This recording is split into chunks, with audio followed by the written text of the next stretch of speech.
踏着熟悉的步伐，在内湾土生土长的范阿婆就要领着我们去一探这内湾地区最美的宝物——九江花。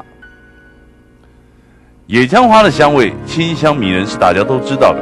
可是可别误会了，这一片一片的野姜花田中，范阿婆宝贝的可是这油油亮亮、闪闪动人的绿叶呀。是了，对身体也好，像了血压高啊，你还捏弄弄来哈，还可以拿来打水去。哎呀，这血压啊！我知道啊，以前我阿嬷都这样做。以前哪里有医生？特别毛线上啊，专门买几个呛愁啊，热多啦呛愁，像啲水片做呛愁没学得的东西啊。阿婆说，内湾的土地好，种什么都好，野姜花更是只要有水就能长得当浆当浆。我两个田嘛，一个来一个冇一样田嘛，还是。在供应一家出去做铁路啊，都不晓架呢，土咧做成出去做了啊，两路都冇铁路啊，样个山咯，切戳啊，慢来戳。我记得使见到开会就被长下去，喊来人都谈开会，我也好哦。你看到讲，我咧做客家班啊，我就想到讲，做客家班，我去了我跳摆谁也。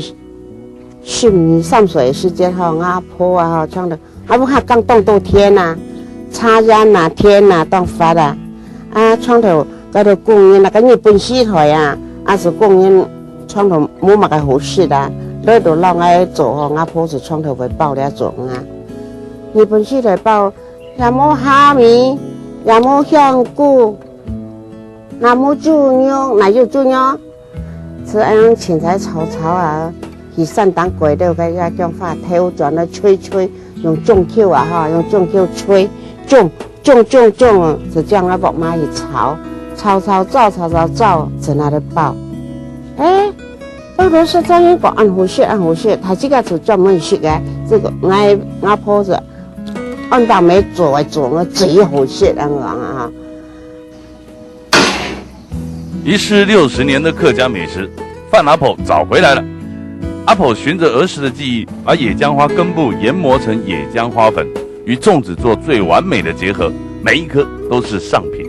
今天打棒了，野姜花粽子慢盖如黑，给人来总系讲，咱那边是野姜花粽子，总系这样讲，继续下去啦。一进来村3台4台人来的啦，4台人我野姜花粽我要交代好嘞啦。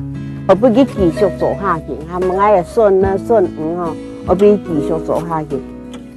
原来只是阿婆刻苦时期的私房菜，没想到就这么成了内湾的特色。一颗颗淡淡清香的野姜花粽，让内湾快速窜升为国内人气最旺的观光景点。我们很多同学啊，大家也都是因为家里面做生意啊，然后大家都会回来帮忙啊。帮忙家里面啊，招呼生意啊，所以那种变化很大，跟我们小时候这种乡村的感觉跟现在都不一样。现在这边整个都已经形成一个商圈了，人潮非常的多。我们小时候那种感觉就是，反正晚上到了8点，可能大家都熄灯睡觉了。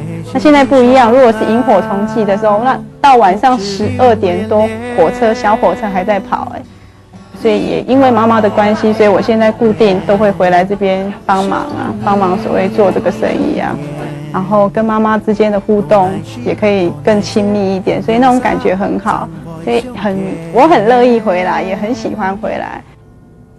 一辈子只会种田养孩子的阿婆，到了70岁做起她最不熟悉的事情——做生意。